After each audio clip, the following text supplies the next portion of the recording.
Okay,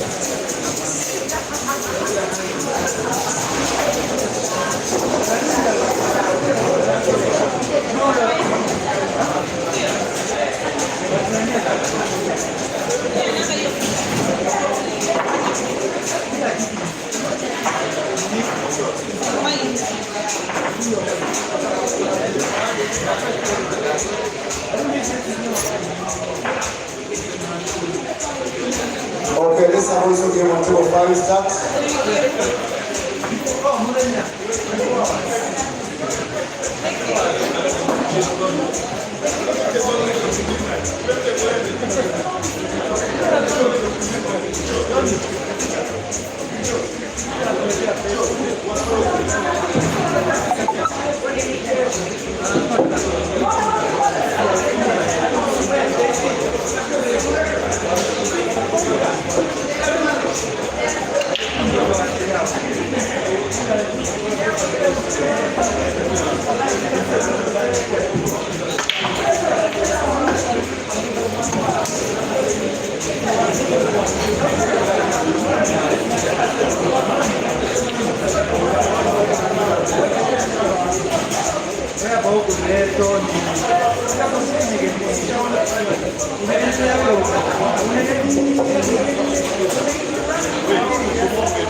Maior que o Tibi, né?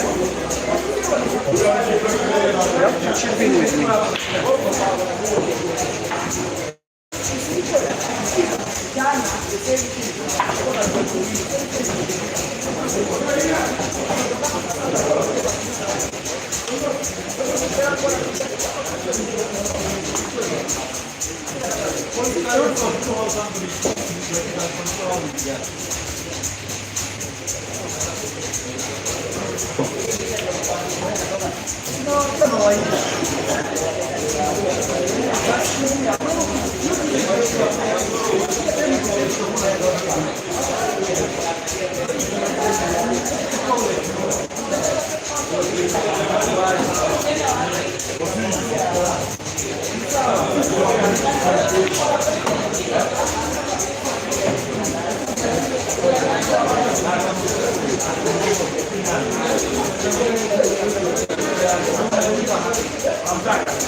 Omari, light on table 5. Tap on table number 10.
Good afternoon, everybody.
Now, after 4 days, including today, you can as well call them 5 days if you are to start with the pre-tournament comp that happened for 32 players.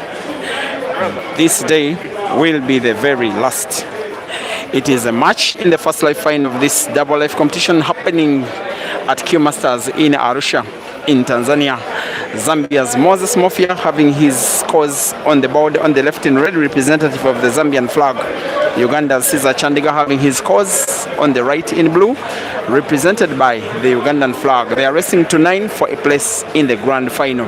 There is another there's a second final that is happening from the second life. It is between Tanzania's Mbongo. He's taking on Tanzania's Saif Hamad in another race to 9. I'll be giving you updates of that one. In the meantime, 3 frames have been played by the 2 players who are friends with each other, with the Ugandan leading by 2 frames to 1. Once again, Moses MOFYA 1 and CHANDIGA 2 in a race to 9 for a place in the grand finale that is happening almost right after this first life and second life final. The stream of this action is on Break and Finish Live Facebook as well as Peter Chobe Live YouTube. Both streams have the same exact commentary. The Facebook stream on Break and Finish Live vertical, the YouTube stream on Peter Chobe Live as well vertical. Once you notice a glitch of the network, kindly inform me. It has been a struggle with the Tanzanian network. Not as good as it was last time out that I streamed from here, but at least we are having visuals.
Fish come.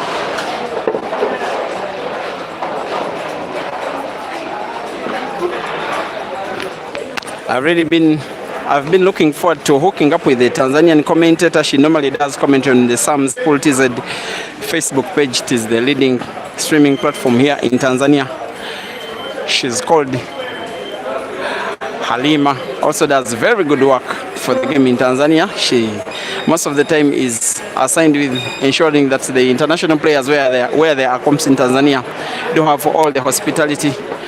Perhaps after this frame we shall be hearing something from her, but for now we are seeing something from Moses MOFYA wanting to respond to both of Caesar's clearances in the first 3 frames with Moses MOFYA's of his own. He does have the 2 reds on the table. The one close to the cue ball will be played first. He may need a little backspin simply to have sight of the red that is near the corner pocket top right of the screen. It's the one he has to play last, not only because it's not close enough to the cue ball, but it also gives him easier white for the black if he were to play thus far. He's a very, very mature and solid player. Caesar is not anywhere near MOFYA in terms of experience. Has been an international player in quotes, a member of the Zambian national team from the year 2013, which is the whole of 12 years up to present date. Now playing in Tanzania. Sorry, he's a member of the Zambian national team, not Tanzania. He's now resident in Dar es Salaam in Tanzania because he plays for the team that is CUEMASTERS International. You would fancy him to put black hard to the corner pocket to right, as though he wants to. Well. But that is the class. That is the technique. That is the confidence. That is the enthusiasm of Moses MOFYA, winning frame number 4 and equalizing. In the race, it is MOFYA 2 and Caesar 2. How are you, Halima? I'm good, how are you? First of all, thank you for the work. Thank you, you're welcome. What really motivates you to do all of this for pool? Or everybody who is participating in the competition, they are so happy around you because of your hospitality. It's just humanity. You are so representative of general Tanzanian hospitality. If all Tanzanians were Halimas, then the world would be a much better place. Thank you so much. Now, just tell them something about your adventure in Uganda, most especially that we're in Tanzania, but a Ugandan is one of the players on table. Your history with Uganda.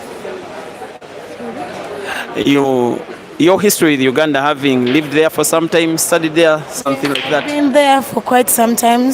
I went to school there for 2 years. Which city in Uganda and which school? Kampala. It was in Tindaview. In Tindaview College? Yes. In the place that is called Chisasi? Yes. Do you even know that that's where I reside? Oh, wow. You see how destiny unites people together. Yeah.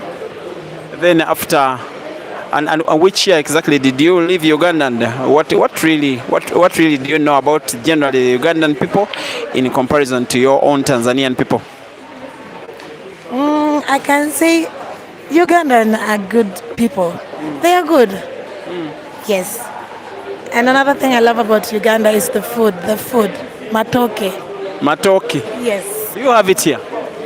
We do, but not mostly like yours. Just in some places where there's too much rain. Yes. It does grow with abundant supply of rainfall anyway. Exactly, mostly in Bukoba. In Bukoba, near Lake Victoria. Yeah, it's near Budamtukula. The people for the Ugandan team that came in too, it is nearer going through Kenya than going through Mutukula. So we went through the whole of Kenya and into Tanzania only for 2 hours, and there we are in Arusha. Now, where do you see this match going? Actually, it's a very interesting match, and we are looking forward to see who is going to win because they're both good players. What would it mean to CUEMASTERS? Because MOFYA is Zambian, but he somehow means something to Tanzanian pool because he's a member of a Tanzanian pool. If he won this match, what would it mean to Tanzanian pool and then CUEMASTERS? Actually, it will be the best thing for us because we are expecting that. Hosting the tournament and having the trophy remain at home, it's a huge thing. So we are praying for that, actually. Looks like there is a very good chance in the team event. Yes, surely. Because the sniper is there facing Mchana. We are hoping for Tanzanians to win.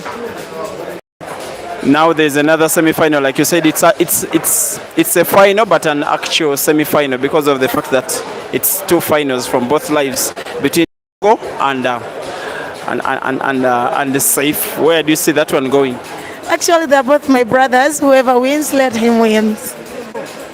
Why do you think the other international, in quotes, for the CUEMASTERS international team, the international players, Royd and Kelvin, they have really been firing in this competition? In the singles, they have been losing to players sometimes where it's unexpected. What do you think is wrong with their game, most especially for Royd, the defending champion, in comparison to the last tournament which he won? It happens. It's games. There is bad days at work. And it happens. It wasn't their luck this time. Just luck. Yeah, it's just luck. They're good players. We all know. Kelvin played against Shamak, who is one of his sponsors, by the way. And Kelvin's, I was about to stream this game and said, I don't want to shame this guy in public. Just don't stream. Actually, we didn't expect, but it has happened. Shamak is a good player, but Kelvin, we know he's the best. But it happens again. It was his day, and he won. Now, do I see Halima in the near future now taking it all up full blast, commentating match after match after match, moving places? Because you have a very good passion for pool. It's just that you are not present as much as we, your fans, would love to see. Yes, I'm hoping that I'm still learning. Once actually sure for myself that I can do, I will start doing it. Now, I'm a bit scared of commentary, but I'm still learning. You're a good one.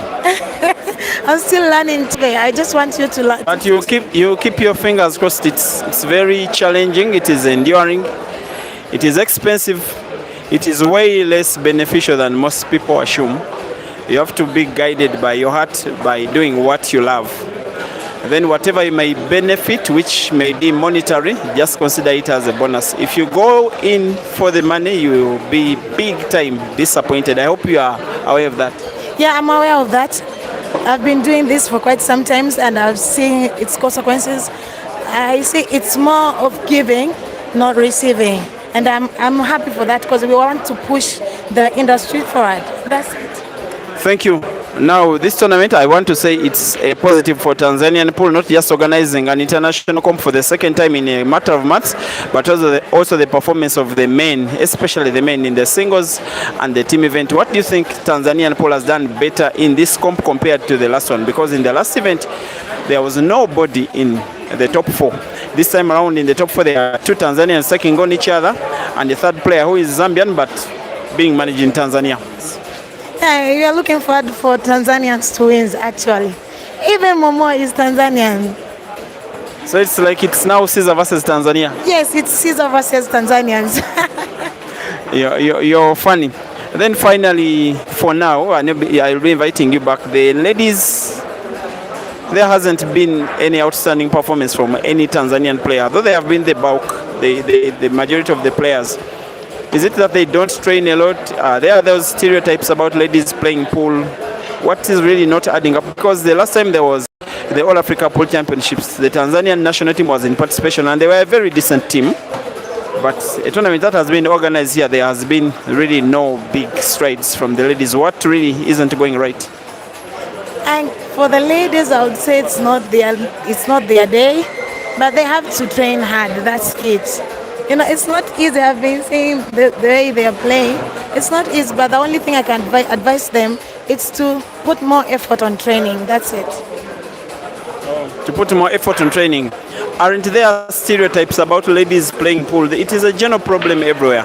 It is more unexpected for a parent or a husband to let their wife or daughter play pool than they would for a son.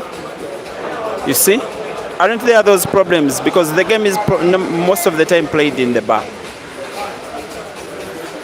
That was a big problem back in the days, but nowadays at least things are much better. We have some venues which are in the very good places that are even a lady. You can see even myself, I'll be there. You see, if it could be the inconducive place, I couldn't be there. But I say it's a safe place. I can be, any lady can be. I just call upon anyone who can play to come and play. It's a good player. It's a good sport, and you can earn through this. Thank you very much. You couldn't have said it any better. I hope to invite you again before the end of this match, most especially if it doesn't come out as you wished. Oh, thank you so much, Shore. She's called Hale Lima and a very big figure in Tanzanian pool. This same commentary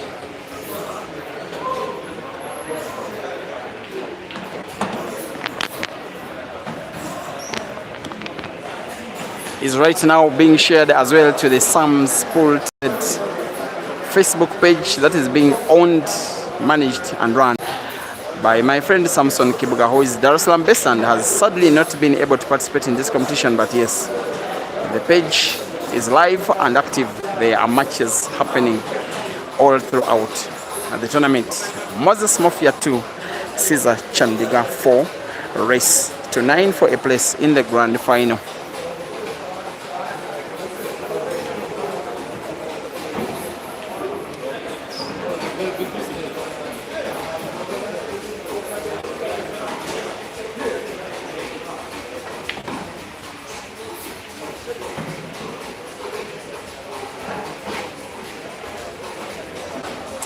It was a very unfortunate miss from MOFYA, and most of the times when that happens, most especially when your opponent is Caesar, the end result is always one.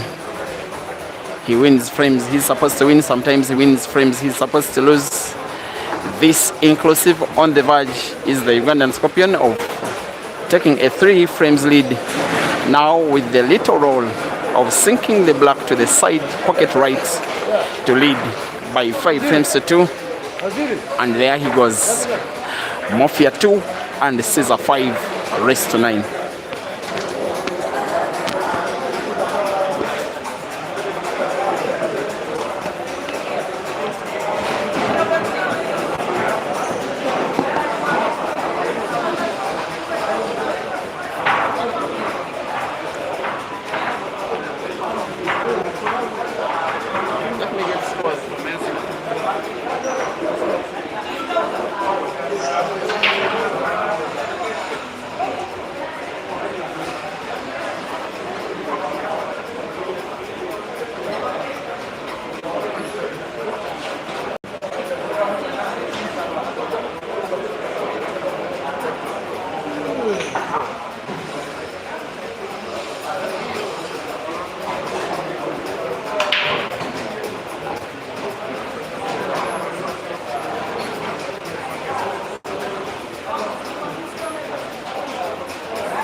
Current scores from other matches happening elsewhere in the ladies finals.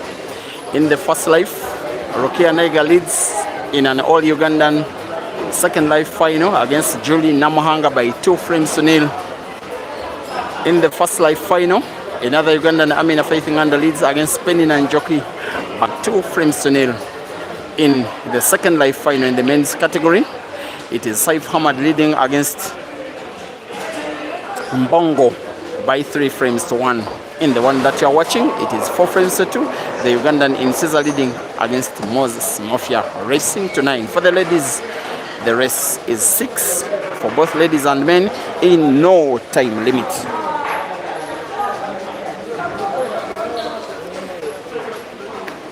It is 5 frames to 2, sorry. The guy helping me with flipping the scoreboard is having his focus on the match that is in the second final.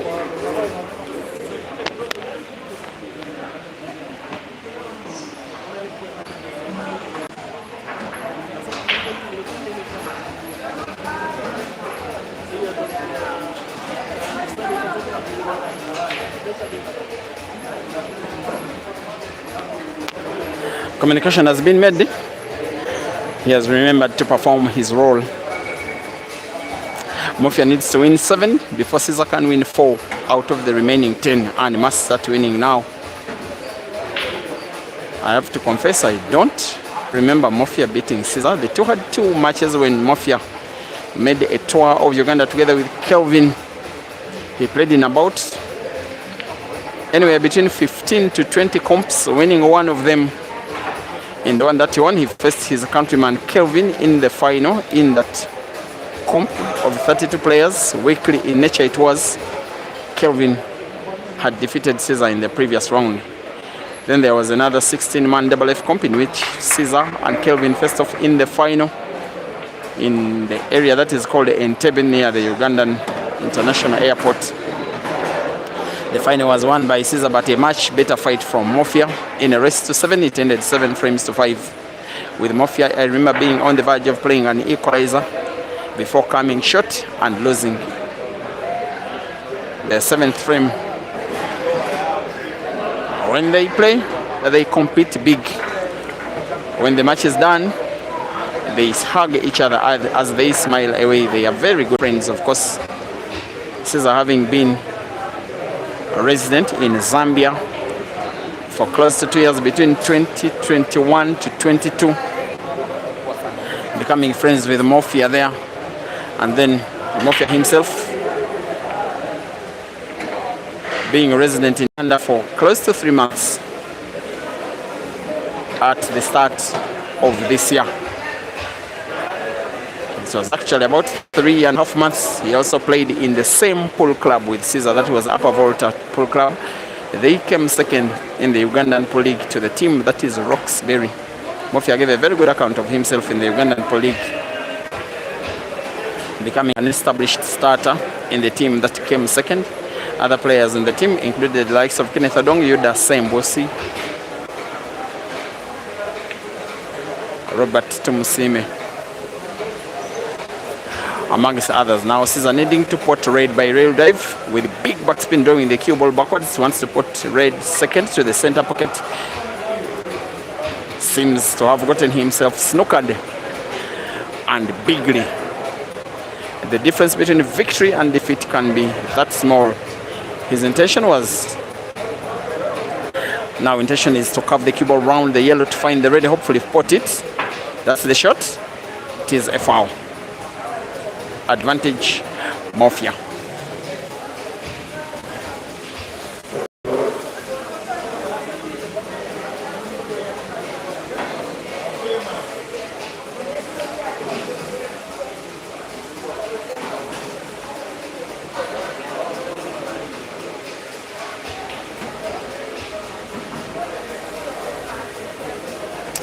Elvis Innocent, thank you for watching on the Facebook stream. To Nyamureba John,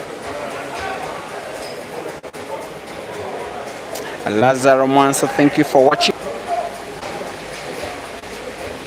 Kim, welcome to the Facebook stream as Moses MOFYA snookers, hopefully for him for one final time before he can get the free shot he can use to better the position of one of his yellows, and again hopefully for him win the frame, which shall become the third in the match. He will not be getting the free shot. He will also not be getting comfortable cue ball. He will, however, want to play yet another snooker.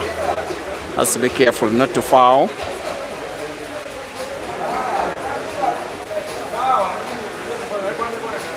The shot is perfectly okay.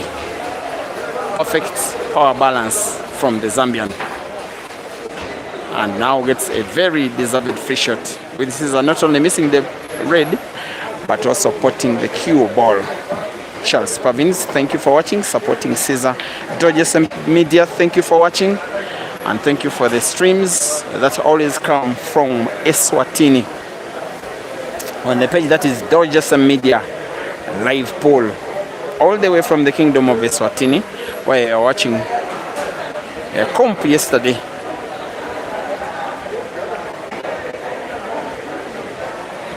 Nashifa, thank you for watching. You seem to be supporting Caesar. BMK Gift Senior, thank you for watching and reminding us to like the video whether you're watching on Facebook or YouTube. Kindly do like the video. Meloko the difference on the YouTube stream, welcome and thank you for watching. Daniel Banda must be supporting from Zambia, of course, supporting MOFYA. Sometimes his pattern hasn't been consistent enough.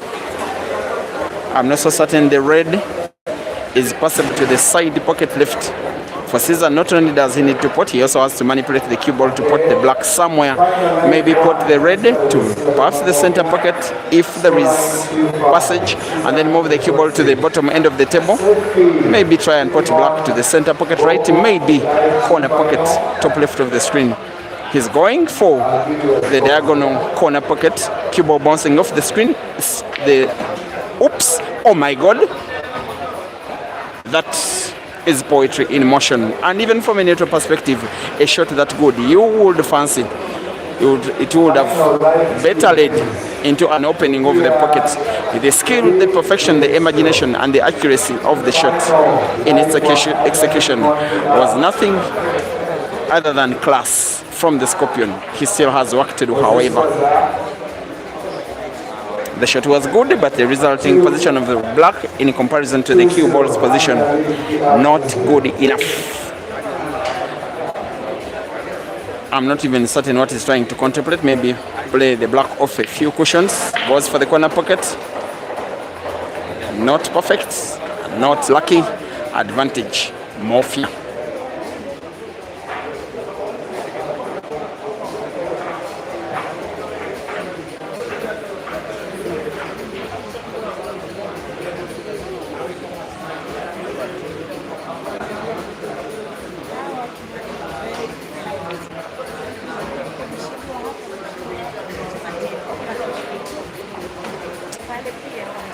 Now Caesar has sight of the black. If he just plays it with some carelessness, he spots MOFYA's yellow, which is right in front of the black. He's contemplating something like playing the black off one of the yellows to fix it at that corner pocket. Goes inside for a different pocket. Of course, it was always going to be very difficult. In his mind, he knows that highly likely the frame is on the verge of being won by the Zambian.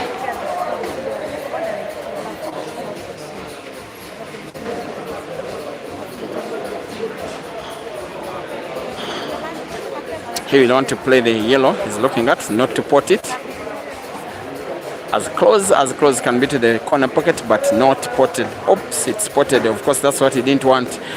And he will want to play the one he's looking at now, strictly to pot, and then draw the cue ball backwards off the cushion to the top end of the table, and again, avoid getting himself snookered. First be on target, then backspin, again off the cushion, then maintain balance. It seems okay. Seems okay. We'll be getting a round of applause for this kind of perfection. The Zambian is in business. Though he's down, MOFYA is not yet out. Another backspin. The rest is a formality.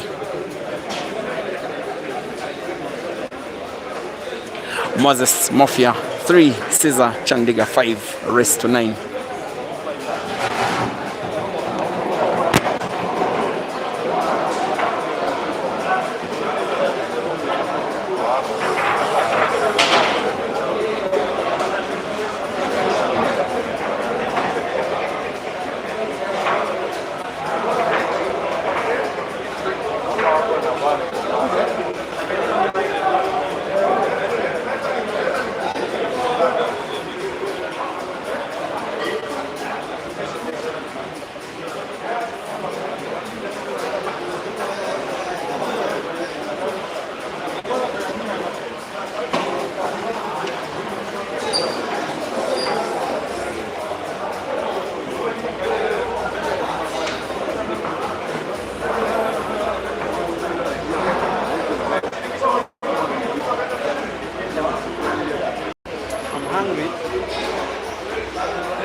Hello, mambo zenu.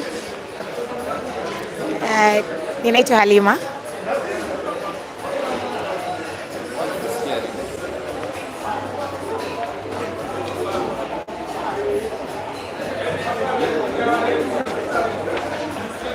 Alright, tuko Arusha kwa ajili ya mashindano ya East Africa ambayo yameandaliwa na CUEMASTERS Billiards hapa Arusha Njiro, na leo ndo siku ya mwisho ya finali. Sahii tupo na finali za singles ambao table number 1 yupo Saif Ahmad na Abdallah Miraj, both of them are from Tanzania. Mmoja ana represent CUEMASTERS na mwingine ana represent Snipers. And table number 3 we have Caesar Chandiga versus MOFYA from Zambia, as well Caesar's from Uganda. MOFYA is from Zambia, but he's now playing under CUEMASTERS club. It's a race to 9, and the scoreboard now is 5-3. Caesar is leading. On the other hand, it's 4-3. Abdallah Miraj is leading.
Okay, MOFYA amevunja.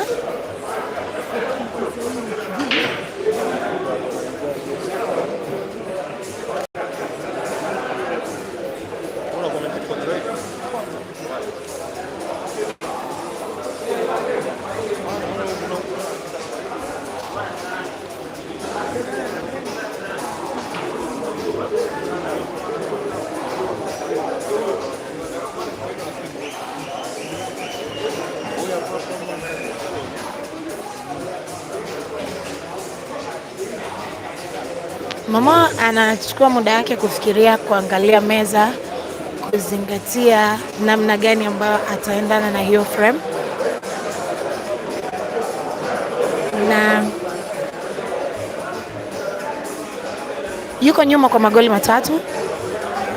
Anahitaji kujitahidi kuongeza jitihada zaidi, ili at least kumfikia na kumzidi Siza ikiwezekana. Amechagua mipira miekundu.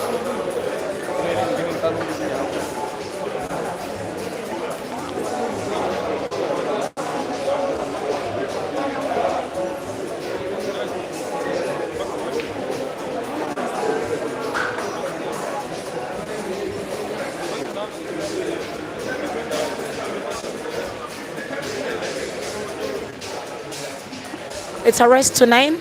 The scoreboard is 6-3 in the favor of Caesar.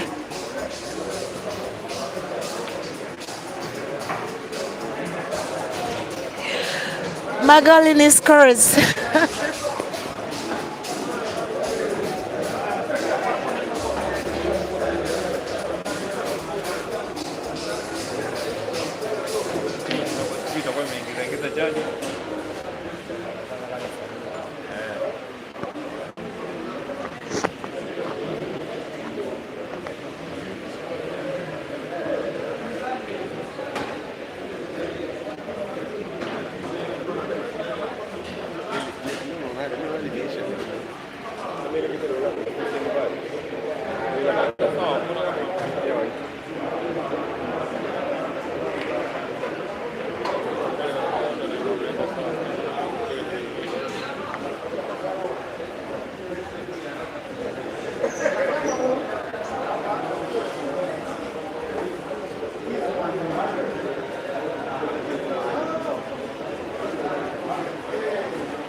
Second life, first life is the piano.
Where is strawberry?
In other matches happening on other tables, dear viewers, Faith Nganda of Uganda in the ladies' first life final is having a 3-0 lead against Penny Nanjoki, the Kenyan. And yes, the tournament favorite Rukia Naiga has thrashed Julie Namuhanga, fellow Ugandan, by 6-0 in the second life final. Therefore, the grand final shall be played between Rukia and maybe Faith Nganda, and I'm only saying maybe because she's highly likely. Event it is Saif Hamad, who led by 3-1 last time I updated you, has now lost 5 frames in a row.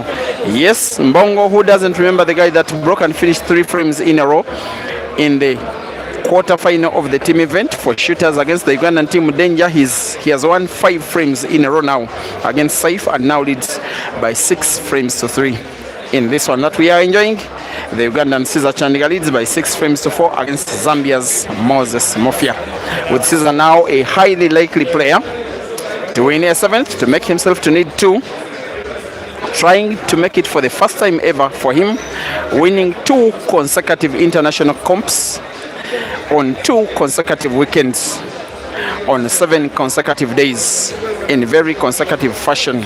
He almost had no rest when he won the Billiards Cafe Double Life Classic in Lusaka Sunday last week. On Monday, he was on the flight to Uganda. On Tuesday in Uganda. On Wednesday, traveling to Arusha, arriving in the evening, now on the verge perhaps of making it into yet another grand final. He leads against his friend Moses MOFYA by 7-4, with Caesar now needing 2, MOFYA needing to win 5 of the remaining 6. Once again, Caesar 7 and MOFYA 4.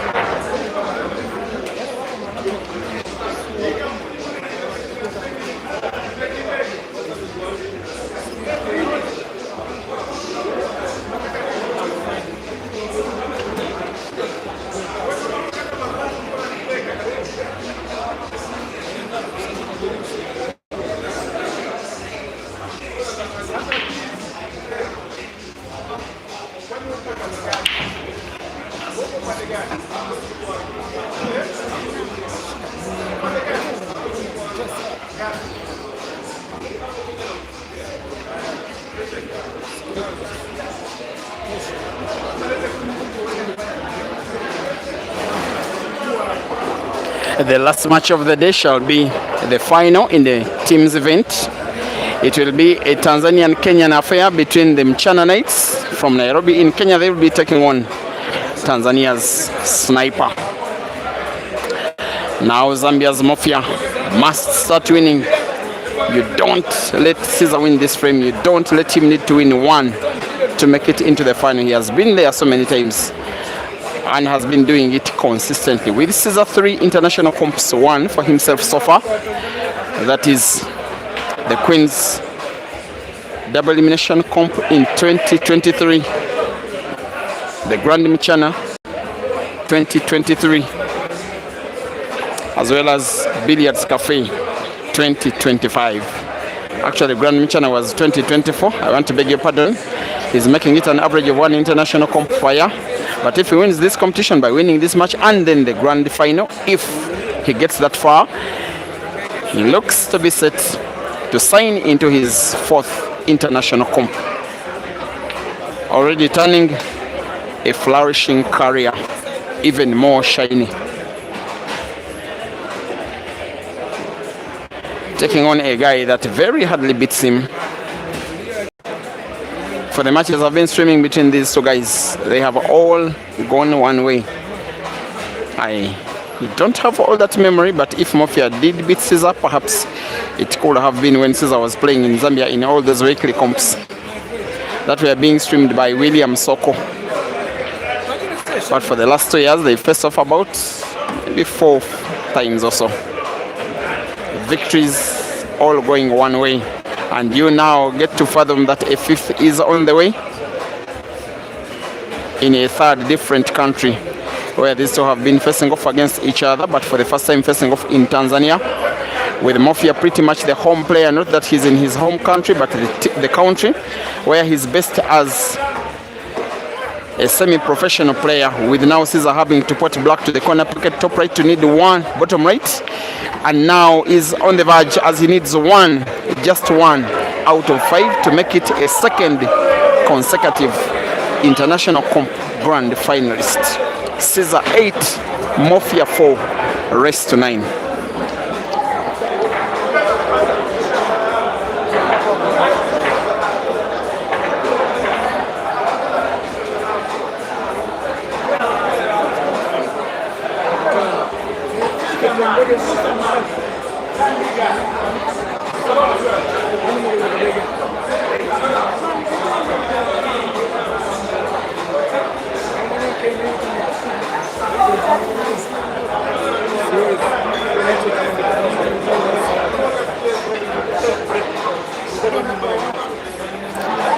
Thank you for watching. Chipilipilo Peeling, watching on the Facebook stream, reminding us when MOFYA last beat Caesar at the Escalation tournament in Lusaka.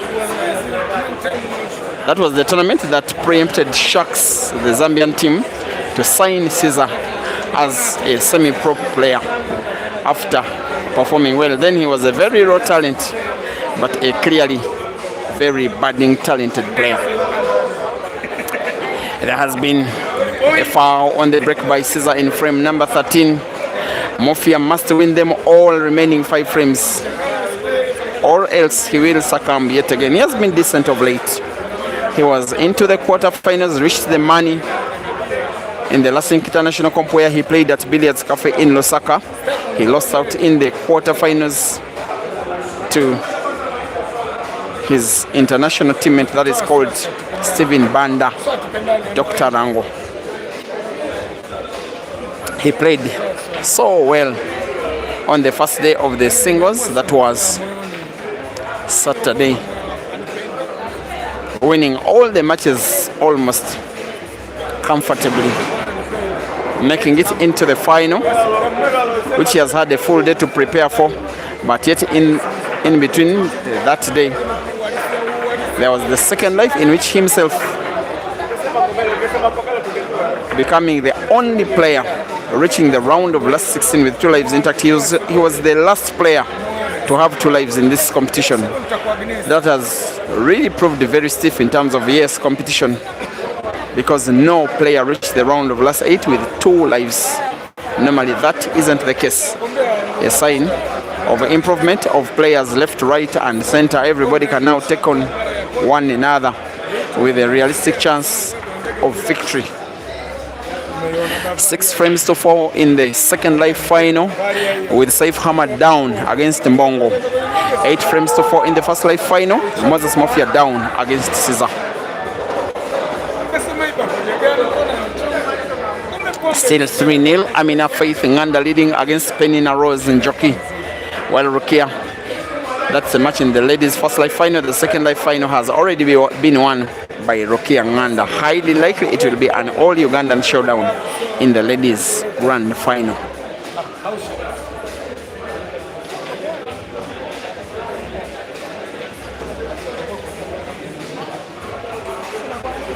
This tournament represents a relatively very good performance from the Tanzanians, both in the singles and the team.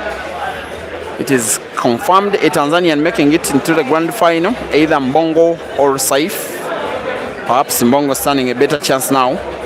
There's also a Tanzanian team in the team final. But now a Tanzanian best player is failing to pot against the Ugandan, who started off as a definite favorite. You thought every time that MOFYA had an outside chance of winning the match, but some of the times, most especially after the first 20 minutes of the game, he has not been perfecting his pattern well at all. Sometimes he hasn't been given chances enough to play, to try and win.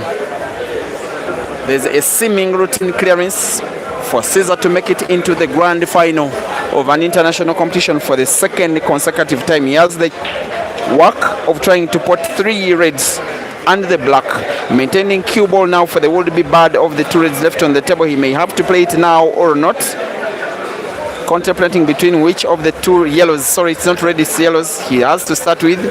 He may want to put both to the same corner pocket, maybe not.